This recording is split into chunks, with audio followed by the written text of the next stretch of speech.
Hello, and welcome to Stories from India, a podcast where we talk about myths, legends, and folk tales from India.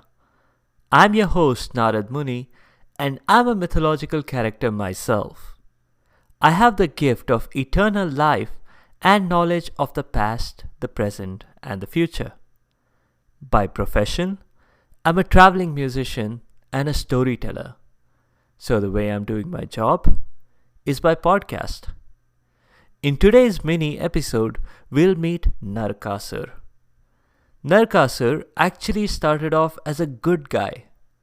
He was born to Varaha, the flying boar / rhinoceros, whom we met as the character of the week back in episode 9.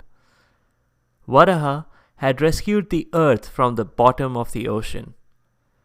Varaha became more than friends with the goddess of the earth, Bhudevi. They had a child, whom they named Narak. He was actually a good boy. He earned good grades in school, helped the elderly cross busy roads, helped his family with chores, didn't ask for too much TV, that kind of stuff. But this was not to last. The boy fell into some bad company. Mostly, it was Banasur. Banasur was the great-grandson of Prahlad, whom we have met before during episode 20 and episode 21. Banasur also had 1,000 arms. He's a person who certainly deserves a future episode, but for now, it is sufficient to say he was responsible for corrupting Narak. So much so that Narak became Narakasura.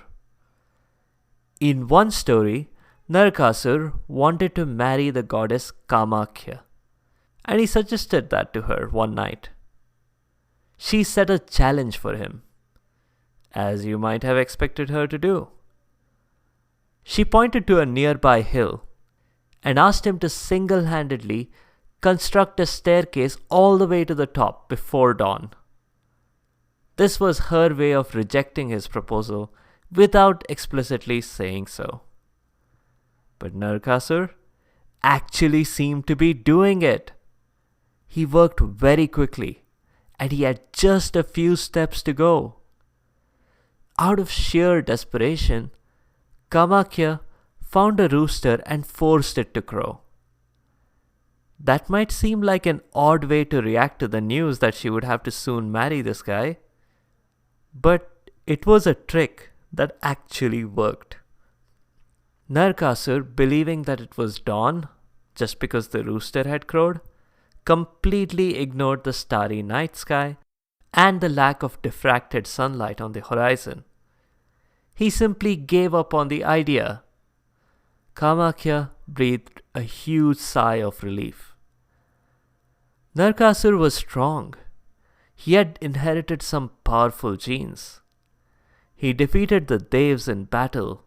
He also stole a pair of earrings from the goddess Aditi. Aditi was the goddess of the sky, the sea, and the infinite. Naturally, she was upset. But the last straw was when Narakasura kidnapped 16,000 women. I don't know what he was thinking, but that was a horrible, horrible thing to do. Maybe he was hoping to claim a lot of dependents on his tax returns. Obviously, things had now gotten way out of hand.